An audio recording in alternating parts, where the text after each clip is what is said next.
Listen, you couldn't tell me nothing. I thought I was too cute. I had done upsized my outfits, wanting to get bigger sizes so everything wouldn't always seem like it's popping all out. But baby, without this cover in the back, everything was popping all out. Fast forward, I get into a relationship. I'm with a guy that makes me happy, pays bills, listens to my complaints, and one thing I really noticed about women, and it has been sticking out to me so much more now. Women do not like to be told what to do. Like, we don't want to be told what to do. But this is the day that I found out one of the greatest things you can give to a man is respect. And I also realized the way to respect this man is by respecting myself. Now, he gave me the best constructive criticism on what I had on. And now that I'm older and I look back, he was completely right. We were around his friends and he just kind of asked me, do I mind changing? Now, in my mind, I wasn't even finna change at all. I thought about it and I was like, yeah, no. Let me tell you how God humbled me and corrected me so quick. So quick. Because I'm in my mind thinking like, oh, he's just a boyfriend. We're not married. I'm young. I have a nice body. Blah, blah, blah. I'm telling myself this stuff. So God convicts me. I leave to go get food. I run into an older black couple at the restaurant. The woman is dressed so modestly. But what got me is the way this woman looked at me.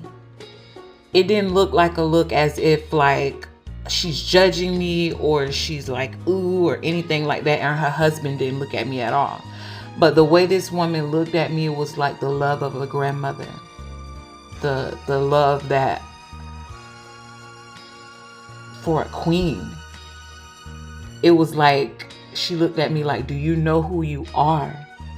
Do you know who you are? And in that moment, I felt convicted. I went back to my car and put on my cover up. And then after I got my food, I went and changed my clothes. And my boyfriend, he's thinking like, in his head, like, oh, she changed, like she respects me. But really, God convicted me to respect myself. How can I respect a man when I don't even have respect for myself? And I feel like that's one of the biggest ways we sabotage relationships as women too. We don't want to listen even when it's constructive. And sometimes we listen to respond and not listen to understand. In that moment, it wasn't about, oh, I've been dressing like this. I've been wearing what I want to wear before I met him. Oh, he's trying to control me. He's trying to rule over me. It was about doing what's right in God's eyes.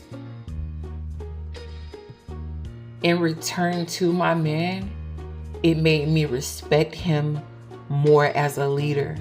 Someone who is willing to take initiative and give me the brunt news, the information that I don't want to hear, the information that's probably hard to say. Most men, they have a hard time even stepping up and letting a girl know, like, hey, I see your tracks. Hey, I see your lace. Like, for him to step up and just say, babe, in the nicest way possible, like, hey, I think you need to cover up. I think you should probably change into something else. I think he even tried to blame it on the weather, which it was kind of getting chilly. But it just made me respect him more as a leader, as his leadership role in the relationship. It made me feel like, yeah, I trust you. I respect what you have to say. I respect you. I respect you for looking after me and protecting me in a way, protecting my dignity, my morals. When I got back to my man, he was like, oh, babe, you changed and stuff like that. I think he even gave me a hug. But he don't know how God had done touched me in a quick second, and nobody else even knew. Not the woman, not her husband. Nobody knew what God had did for me in that moment. God gave me respect for myself, and it also led me to respect my man as a man in his leadership, and not to sabotage. I mean, let's be real. We talking about clothing versus the man that I love. In relationships, you don't do the things you used to do when you were single, before you decided to be committed, get married, or start a family.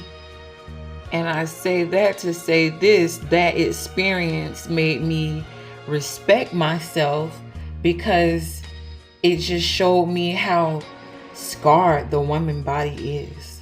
It's really not for everyone. Our aura, our inside out, our essence, it literally, a woman's essence, it will captivate you.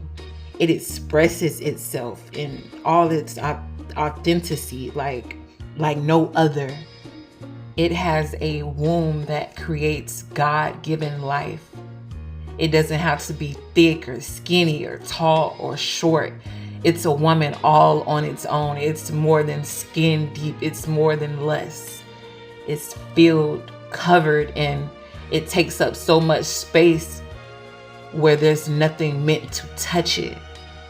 And it's always meant to be respected. That woman is that man's rib. Of course, he wants to protect it by covering it. We don't always want to hear it, and we don't always know how to fix it, depending on where we are in our journey as a woman. It's always give and take in relationships. And when you get married, you sign up to be submissive. When you trust your man's perspective, you will listen to understand and not respond, not manipulate the situation into what you want it to be, to do whatever you want. A man that cares for you will give you constructive criticism without tearing you down. And in return, you'll love and respect him and grow even more. Once I put it in my mind that I wanted to date to marry, I really started focusing more on Proverbs 31, verse 10. The virtuous woman, the capable wife. How hard is it to find a capable wife? She is worth far more than jewels. Her husband puts his confidence in her, and he will never be poor. As long as she lives, she does him good and never harm.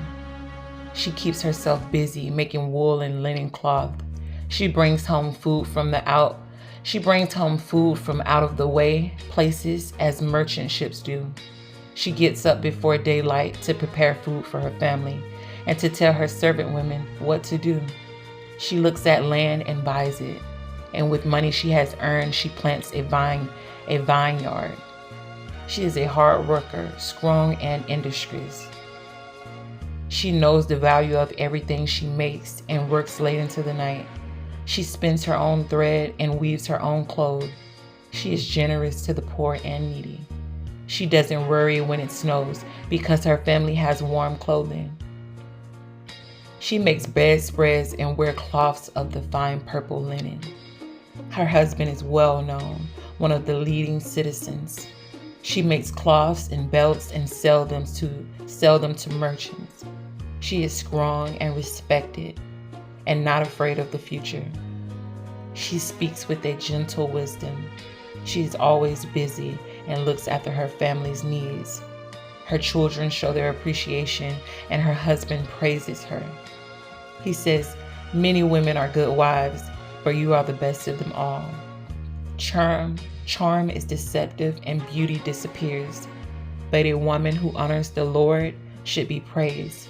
Give her credit for all she does. She deserves the respect of everyone. And it all goes back to sabotage. Are we sabotaging ourselves? Are we sabotaging our men because we don't respect ourselves? I know this is not for everyone, and I know everyone isn't going to like this, but I appreciate you for listening. Until the next time,